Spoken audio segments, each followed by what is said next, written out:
La leyenda nos dice que los caballeros siempre aparecerán cuando las fuerzas del mal intentan apoderarse del mundo.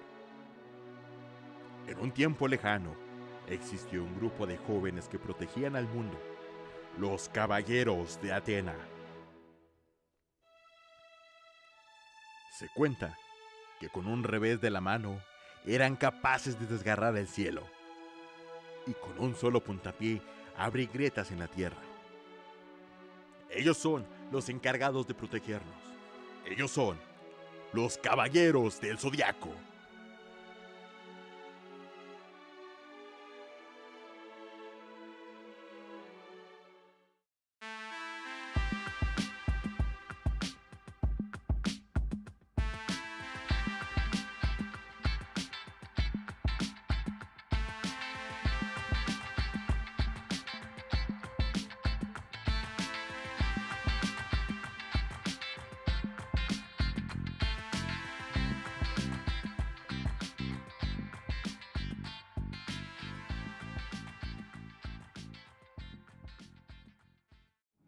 A ciencia cierta no se tiene una fecha específica de cuándo se celebran los Caballeros Saint Seiya sus 40 años.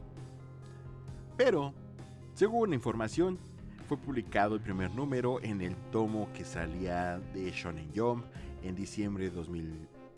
Bueno, no 2000. En 1985, enero de 1986. Más o menos por ahí. Que para muchos, pues sí, cuenta como que ya empezamos el aniversario 40 de Saint Seiya, al menos en el manga. Porque para lo que es el anime se estrena en diciembre de 1986. Entonces con esto tenemos un festejo especial para nosotros, sobre todo nosotros que somos seguidores de los caballeros, de estos santos de Atena que tanto nos han acompañado desde la infancia, la adolescencia, la madurez y esta adultez en la cual vivimos. Caballeros para mí es una serie básica que cualquier fan del anime debe de conocer, junto con su símil creado por Akira Toriyama. Pero por ahora, platiquemos un poco, de dónde viene, por dónde va y qué hay en este universo. Masami Kurumada no creó Saint Seiya de la nada. Fue una amalgama de influencias muy diversas. Del boxeo a las estrellas. Más o menos Kurumada veía el éxito masivo de Rinkin Kakero, otra de sus series, es su manga de boxeo, porque el maestro es muy fan de lo que es el boxeo. Pero él quería mantener esa intensidad de combate, pero elevarla a algo épico. Originalmente pensó en luchadores de karate, pero sintió que les faltaba algo visualmente impactante. La idea de las armaduras, las cloths, nació cuando vio una lluvia de meteoros, o al menos eso cuenta. Y pensó que los guerreros protegidos por las constelaciones serían algo más impactante. Aunque la base de la mitología sea griega, Atenea y los dioses del inframundo y todo lo que es el panteón de los dioses griegos, sí, porque la pronunciación que hemos escuchado todo el tiempo de Atena es una deformación de lo que es Atenea.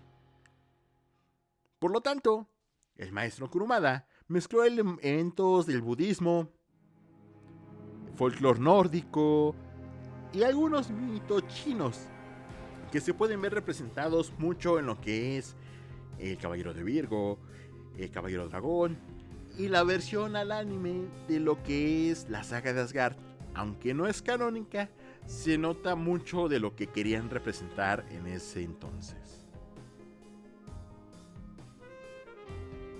Esta obra como tal influenció en una subtrama. Sí, en un subgénero más bien. El Nekketsu es un subgénero del shonen, donde Saint Seiya definió mucho del mismo y lo perfeccionó en ese contexto. Este género del shonen, que es la sangre caliente, de mucha acción, golpes y espectacularidad, tienen que ver mucho con lo que es tener un protagonista que jamás se rinde, que tiene una voluntad inquebrantable y siempre va a buscar la forma de sortear cualquier vicisitud que la vida misma le pueda poner. Uno de los elementos más importantes dentro de lo que es esta serie es el concepto del cosmos. Se introdujo la idea de que la fuerza no solo viene del músculo, sino de una energía espiritual interna conectada con el universo. Esto influyó en sistemas de poder posteriores como el chakra de Naruto y el ki de Dragon Ball. Por ello, la importancia de que el cosmos sea parte de este universo y sea el punto focal de donde se centra el origen del poder de un caballero. Las armaduras son un ícono. ¿Por qué? Porque Kurumada fue el pionero en integrar un diseño de objetos a las armaduras montadas como una estatua. Sí, así como ves el Pegaso, la armadura de Sagitario, la armadura del dragón, la de Virgo, o bien las escamas de lo que son las armaduras de los guardianes de Poseidón, o los Apuris, que son del ejército de Hades. Esto completamente revolucionó el mercado del juguete. Todos lo sabemos. Esto permitió que Bandai creara piezas únicas de colección que son obra de la ingeniería. Esas pequeñas clots que todos tuvimos de niños por ahí de los finales de los 80s, principios de los 90s, dependiendo de la región del mundo donde vivas. Tuvimos esas figuras con armaduras montables en el muñeco y bien, también en la constelación, para que tuvieras pues en tu colección las dos formas de ver la armadura de un caballero del zodiaco. Esta es una de las obras que ha trascendido el mundo, pero el mundo de habla hispana. Todo lo que es Caballeros del Zodiaco como tal, como franquicia, Saint Seiya en Japón, fue un fenómeno completamente en Latinoamérica y otra parte en Europa. A diferencia en Estados Unidos, donde la serie falló por lo que siempre, por la censura. Una hipocresía, pero después hablaremos de eso. En Latinoamérica y en Europa, principalmente en Francia, España, Italia, México, Brasil, Argentina y el resto de la TAM, fue algo religioso. Al menos aquí en México, lo que yo recuerdo era algo que se veía después de Caritele. En el 7, hace millones de años. Es algo que era una costumbre de ver con tus hermanos, tus primos, y por qué no con el público mayor. A lo mejor tus tíos y tus papás estaban metidos en lo que era ese drama épico que es Saint Seiya. Fórmula que se repitió muchísimos años después, puesto que también por Azteca 7 se pasó la saga de Hades en diferentes etapas con el doblaje internacional, que también tiene algunas de las voces originales de los personajes de Saint Seiya, pero no los principales. Pero igual, fue algo que se vio religiosamente, sábado con sábado, y bien, los días que hacían maratones. Esto es algo que, para los que tenemos la nostalgia de ver la televisión abierta, hasta ciertos puntos antes de que llegara el streaming, era algo que hacíamos comúnmente. Sentarnos frente al televisor en un horario específico y tener ese momento donde podría ser un niño, un adolescente esperanzado con algo diferente a través de las imágenes que transmitía la televisión. Y si hablamos de cómo se originó el nombre de Caballeros de Zodiaco como tal, fue en Francia. Ahí nació el título Les Cavaliers du Zodiaque. Luego se tradujo al español, ya como Caballeros del Zodiaco. Pero sin esa adaptación principal que se dio en Francia, quizá no habríamos conocido la serie con ese nombre tan icónico. Y como mencionamos, esto fue un éxito, un boom en los 90s. En Latam se alcanzaron niveles de rating inimaginables para la época, que esto se podía comparar con eventos deportivos o las mismas telenovelas. Lo cual hizo que perduraran durante muchísimo tiempo. El doblaje le dio una elegancia casi shakespeariana.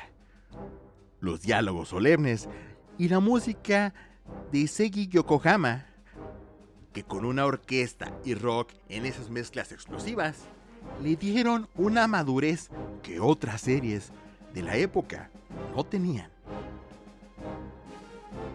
El doblaje mexicano no solo tradujo Saint Seiya, sino que lo redefinió, para que todo el mundo de habla hispana pudiera darse cuenta de la gran esencia que tiene Caballeros del Zodiaco. Mientras que en Japón la serie sería un éxito de acción, en México y Latinoamérica se convirtió en una clase de epopeya trágica, gracias a la solemnidad y el talento de sus actores. Dentro del gran reparto que tiene Saint Seiya, tenemos un gran elenco de voces para nuestros 5 protagonistas principales, hablando de los Caballeros de Bronce. Don Jesús Barrero, el alma de Seiya. No se puede hablar de Saint Seiya, no se puede hablar de Caballeros de Zodiaco y todo lo que lo rodea sin hablar de Don Jesús Barrero. Su interpretación de Seiya de Pegaso se considera como una de las mejores interpretaciones de la historia del doblaje. El tono de nunca rendirse. Don Jesús Barrero le dio a Seiya esa voz que combina la vulnerabilidad con una determinación feroz. Gritos como "Dame tu fuerza, Pegaso", o diálogos que ante la derrota se grabaron en el ADN de millones de niños. Tras su fallecimiento en 2016, el luto fue continental. Demostró que para el fan latino, él era el personaje. Él era el alma de Seiya de Pegaso. ¿Qué? Seiya, sin sus 5 sentidos está formando un cosmos a su alrededor tan poderoso. ¡Oh, qué diablos es esto! Géminis. Aunque haya perdido mis 5 sentidos, el fuego de mi vida aún está encendido. Y en tanto el fuego siga encendido, mi cosmos se elevará más alto. Y cuando el cosmos se extinga, entonces será el momento de mi muerte. Voy a encender mi cosmos para que mi vida continúe aún encendida. Y voy a destruirte, Géminis. ¡Meteoro Pegaso! Dentro de este gran reparto que tiene Saint Seiya, hablemos de uno de los caballeros que para mí es de los mejores porque representa mucho dentro de lo que es el equipo de los Caballeros de Bronce principales. Shiryu de Dragón, encarnado en voz por Ricardo Mendoza, aportó la sabiduría y la serenidad del dragón, además de ese gran amor por los amigos, el compañerismo y el sacrificio para tener un bien mayor. Ricardo Mendoza aportó ese peso específico para este personaje, dándole ese tono épico, glorioso, sacrificado y bondadoso que debe de tener la piedra angular de la sabiduría y la serenidad. ¡Y ahora estás perdido! ¿Qué son los caballeros de oro? Los principales caballeros no deberían ser malignos. Por supuesto que no. El verdadero caballero que siempre he querido ser no es como él. Lo que dijo el maestro esa vez es la verdad. El poder sin justicia siempre va al fracaso y la ruina, hasta con los caballeros de oro. Tienes razón en eso, Shiro. El caballero del cisne, el caballero de los hielos, Hyuga, fue encarnado por René García. René le dio ese toque melancólico y frío que tiene el caballero del cisne. Uno de los caballeros que representa mucho ese valor específico que se tiene en Japón del respeto, el amor hacia tus padres. Hyuga, representando la figura de recordar el legado de su madre a través de que ella arriesgó su vida para que Hyuga viviera, al menos así en el anime, es una de las principales virtudes y fortalezas del personaje, puesto que de ahí saca esa fuerza extra para seguir adelante. De igual manera, Hyuga representa mucho el valor de honrar a tus maestros. Se nota mucho en el anime con el Caballero de Cristal, que después de su muerte, él se encarga de acrecentar su legado. Y mismo caso, tanto como en el anime como en el manga, lo hace con Camus de Acuario. Camus, tú me guiaste hasta el cero absoluto renunciando a tu vida. Jamás olvidaré todas las cosas que me enseñaste. Gracias, Camus, mi maestro. Y adiós.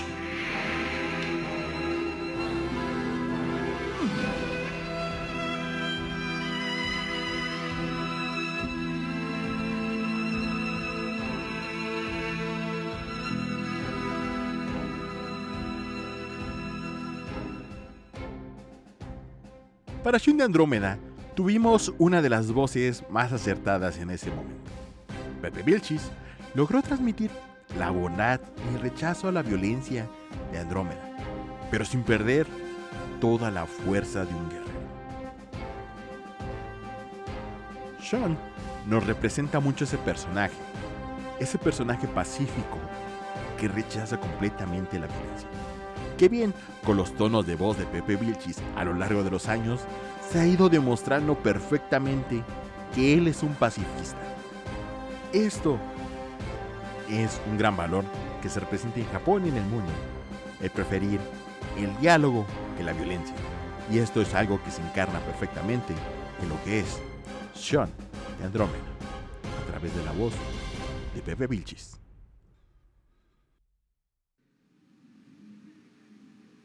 Yo me haré cargo de Hyuga. Shun, Yo lo cuidaré, amigos, no se preocupen. Así que apresúrense a ir a la siguiente casa. Lo dejaremos bajo tu cuidado, Shun.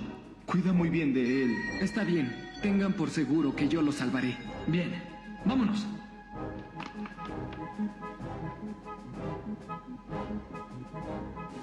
Lo haré sobrevivir a cualquier costo. He oído que el cuerpo humano es el mejor para calentar un cuerpo frío. Pero él sufre del aire frío de Camus. No creo que funcione. Sin embargo, la única forma es maximizando mi cosmo. Y calentar a Hyuga con el calor de mi cuerpo y mi energía. Aunque esto puede costarme la vida. El ave fénix, Ikki de Fénix. Voz completamente encarnada en Marcos Patiño, con una voz de autoridad e imponencia. Para el Fénix, esto es completamente insuperable. Demuestra toda la valentía, el honor, la fuerza de un hombre. Pero sin olvidar que este hombre tiene un honor que defender a su familia, a sus seres queridos, a sus seres amados. Un hombre que defiende el amor a través de la soledad, pero cuando se le necesita, siempre está ahí. Un hermano protector que siempre estará cuidando del más pequeño, sin importar el dónde, sin importar el qué, él siempre va a estar ahí. un hombre enamorado que a través de la tragedia fue marcado. Esmeralda, su gran amor, es el recuerdo que está con él todo el tiempo. Y todo esto se refleja en esa gran voz profunda, fuerte, que tiene el maestro Marcos Patiño. Hasta luego, Sean. Siempre te llevaré en mi corazón. Pelea hasta el final como un hombre. Nunca claudiques ante el dolor, ni te detengas ante ningún obstáculo.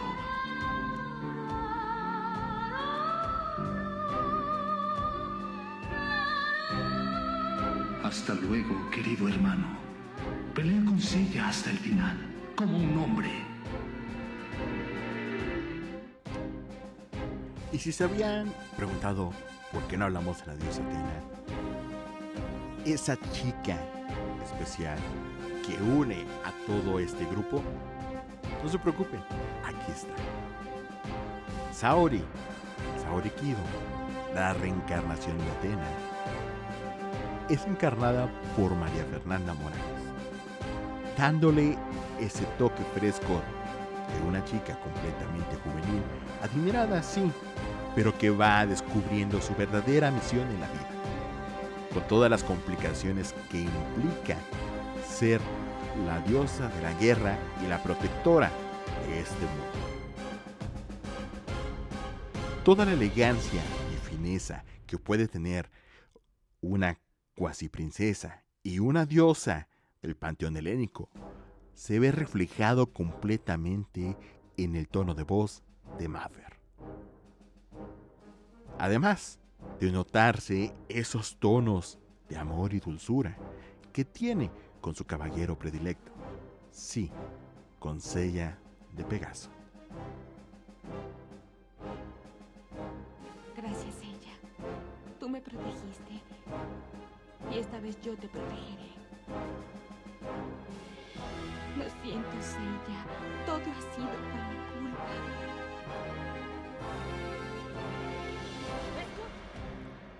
El doblaje mexicano, dirigida inicialmente por actores de una vieja escuela, optó por un lenguaje culto, elegante. A diferencia de otros animes de la época, los caballeros hablan con una propiedad casi poética. Usaban términos como vileza, perecer, osadía o prodigioso. Esto elevó la obra de un simple dibujo de peleas a una tragedia griega moderna, lo que permitió que incluso los adultos se sintieran atraídos por la profundidad de sus diálogos. Caballeros del Zodiaco, en su doblaje, tiene toda esa magia que te hace tener una serie que ver semana con semana en la televisión, y te traía pegado a la tele y con el alma en un libro. La gran adaptación que se hace para tener estos grandes momentos también tienen sus momentos donde hay bloopers graciosos dentro de la serie. Pero esto es algo que eleva ese trabajo a algo incomparable. Como mencionamos, este elenco de doblaje es algo completamente único e irreemplazable. Es algo que solo puede ocurrir una vez. Con el pasar de los años, ha habido nuevas adaptaciones, como la de Netflix Crunchyroll, que se tuvo en años recientes, que tuvo variaciones con los elencos de doblaje, teniendo resultados mixtos en la fanaticada. De igual forma, es algo que se tiene que anotar, porque al final de cuentas, cada uno de los actores que han encarnado a un caballero lo ha hecho de gran manera. Caballeros de Zodiaco, Saint Seiya, es de esos animes que tienen unos inicios un tanto lentos pero épicos. La saga original, la saga clásica, la saga adaptada del manga y bien con sus rellenos dentro del anime, está dividida en 5 arcos principales y una continuación aún sin animación. El Torneo Galáctico y los Caballeros Negros es la forma de introducir el universo. El por qué cada uno de los protagonistas tiene ese momento especial. Y justamente en el Torneo Galáctico es donde notamos las principales motivaciones, al menos de los 4 protagonistas iniciales. Seiya trata de localizar a su hermana, que desapareció misteriosamente al él ir a entrenar a Grecia. Shiro busca demostrar su valía a su maestro. Hyuga es, al menos en el anime, el que busca demostrar que es el mejor caballero. Sean solo está ahí para volver a ver a su hermano. De aquí se empiezan a formar distintas historias, apariciones inesperadas, como el Fénix y los 4 Caballeros Negros, que toman algo preciado de este torneo. Esto desata batallas memorables ante las copias negras de los Caballeros de Atena.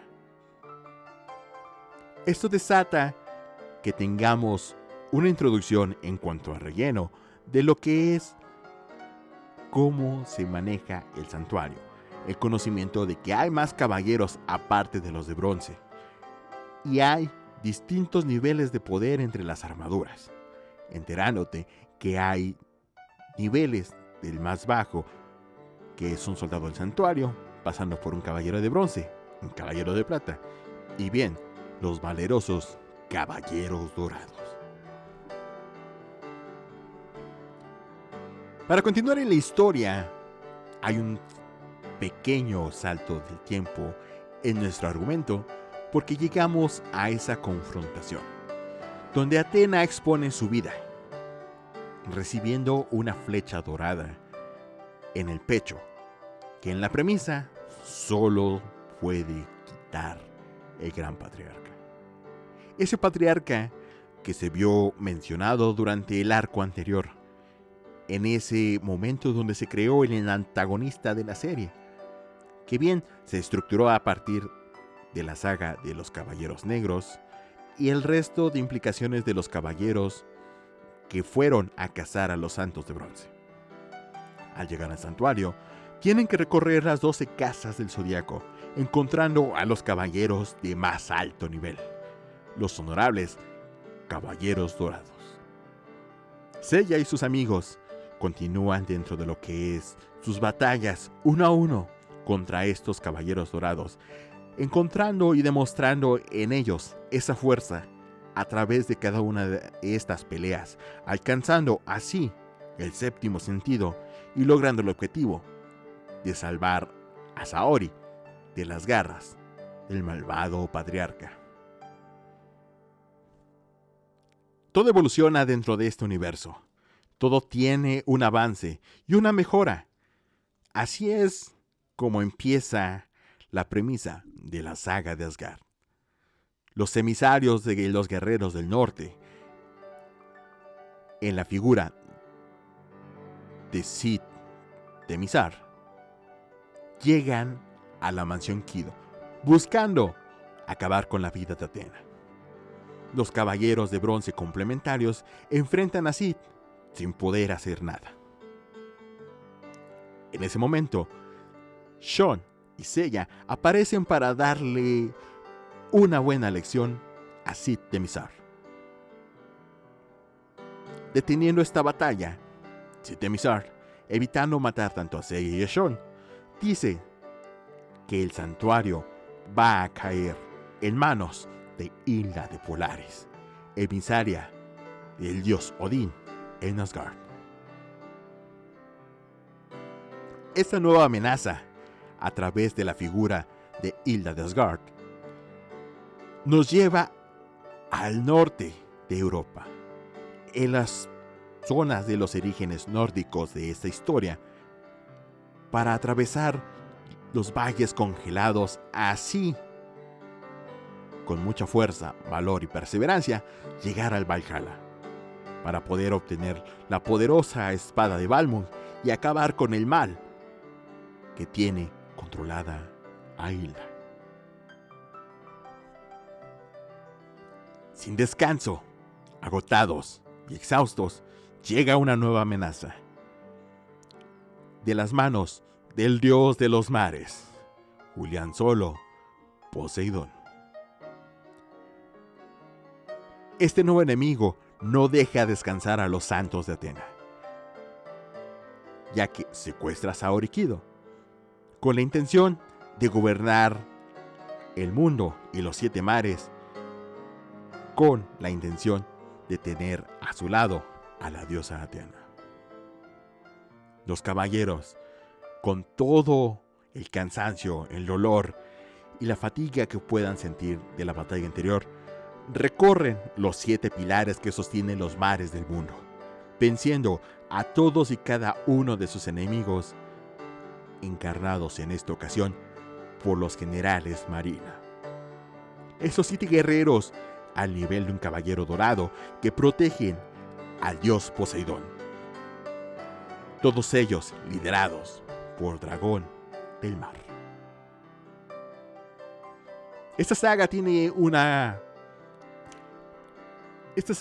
forma interesante de abordar el origen de todos y cada uno de los generales marinas, encontrando fantasmas del pasado, encontrando guerreros fervientes, lealtades inquebrantables y sobre todo un misterio de por qué resurgió Poseidón. Seiya y sus amigos vencen al dios, destruyendo el gran soporte principal, para así adentrarse a un mundo que por ahora estará lleno de paz. Después de 243 años de la Guerra Santa anterior, contra uno de los dioses que se ha enemistado más con la diosa Atena, Hades ha vuelto a despertar. Dispuesto a tomar la tierra, Hades despierta a sus 108 espectros para una batalla, probablemente la última, aprovechando que el ejército de Atena está diezmado por tantas batallas. Esto solamente nos recuerda que hay que hacer una travesía por el infierno para poder llegar al paraíso y poder vencer a Hades en su propio terreno. En el futuro tenemos Next Dimension, serie de mangas que aún no está completamente animado, al menos no oficialmente. Ahora tratamos de recuperar a Seiya a través de un viaje al pasado, a la guerra de hace 243 años. Saori lidera a los caballeros de bronce que la han acompañado en tantas batallas, buscando la forma de recuperar el alma de Seiya y que así pueda tener una vida como un humano cualquiera. Estas son las sagas que comprenden completamente el universo central de los caballeros. Entre anime de la saga clásica y la continuación en Next Dimension, es un buen compilado de emociones, situaciones, trabajo en equipo y humildad que nos muestra cómo seguía el camino entre caballeros. Saint Seiya o Caballeros del Zodiaco, para mí y para nosotros en el proyecto y en Latinoamérica, es un hito importante. Tan importante que este tiene spin-offs, pero spin-offs que requieren su propio podcast para podernos explayar, porque son igual de buenos e importantes que la obra original.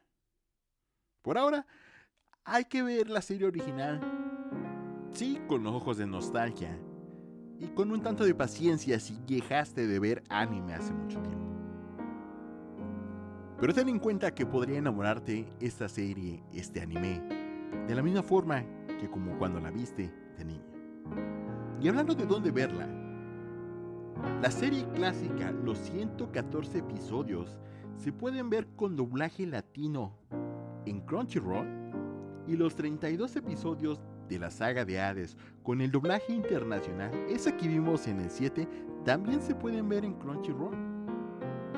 Pero si crees que pagar una suscripción de Crunchy es demasiado, tenemos dos alternativas que te van a gustar bastante. Toei Animation, en su canal de YouTube, tiene la saga clásica, los 114 episodios completos, gratis, en español. Sí, ese audio latino que tú recuerdas, el de la tele, el mismo que está en Crunchyroll. Y no tienes que pagar ni un peso.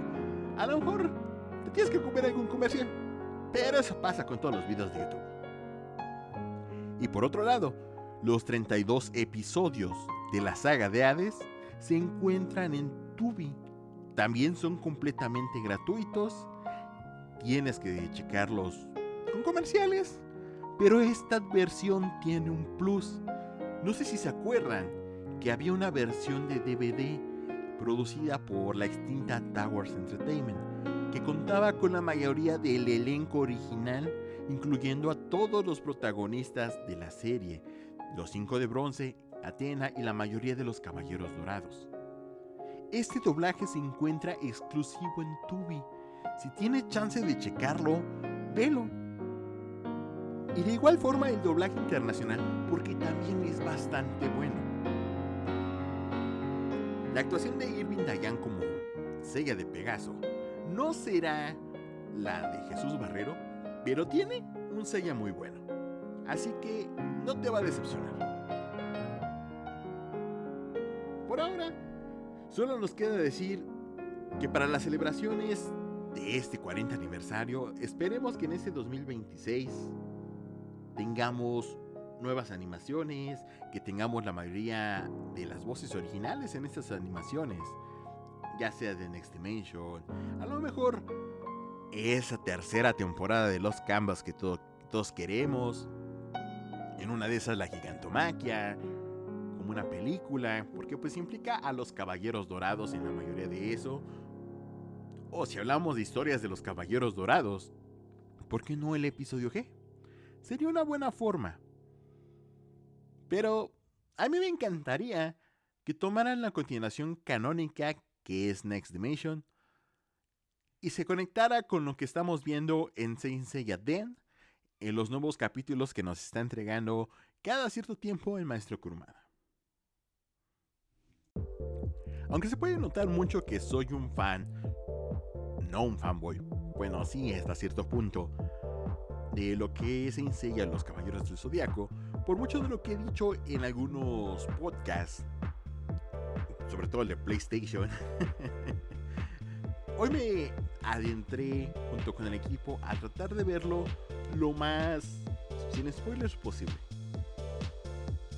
Porque sé que eso me llevaría una cantidad gargantudesca de horas a hablar de lo que me gusta, pero para eso le vamos a dedicar durante todo el año más contenido a Saint Seiya, porque al final de cuentas es el aniversario 40, tanto del manga como de la serie de anime, y me encantaría compartir con ustedes, con el mundo, con todos los que nos siguen amablemente, ese gran fanatismo que tengo por este anime. Porque por este anime tengo mucha parafernalia entre mangas, figuras oficiales, no oficiales, videojuegos. En algún momento tuve fanfiction en algún foro que me encanta. Me encanta esto que es el universo de Saint Seiya y todo lo que implica. Así que quiero conocer su opinión de todos y cada uno de ustedes que nos escuchan. ¿Seguían la serie? ¿No la seguían? ¿Por qué no la seguían? Si la seguían, ¿quién es el favorito de ustedes? Y después ya hablaremos muchísimo de todo lo que es la serie, spoilers, diferencias entre anime y manga, videojuegos a profundidad, muchísimas cosas. Pero por ahora, cuéntenos qué es su favorito, cómo les gusta este asunto, cuál es su signo, cuál es su caballero. Entre todos los caballeros dorados que existen, cuál es el que queda más con ustedes. Y sobre todo, cuál es el que los identifica más. Así que ya dejando tanta palabrería, recuerden que tenemos redes sociales, TikTok, Facebook, Instagram, se me olvidó. Y suscríbanse al canal, déjenos un like, como mencionaba, un comentario, es gratis, aquí no les cobra a nadie la suscripción. Así que por ahora, yo los dejo. Soy su amigo Kion Moonlight, un caballero de inicio a fin en su vida, y que mientras haya vida, mi cosmos arderá con fuerza. Nos vemos en la siguiente ocasión. Esto es En lo que cae algo.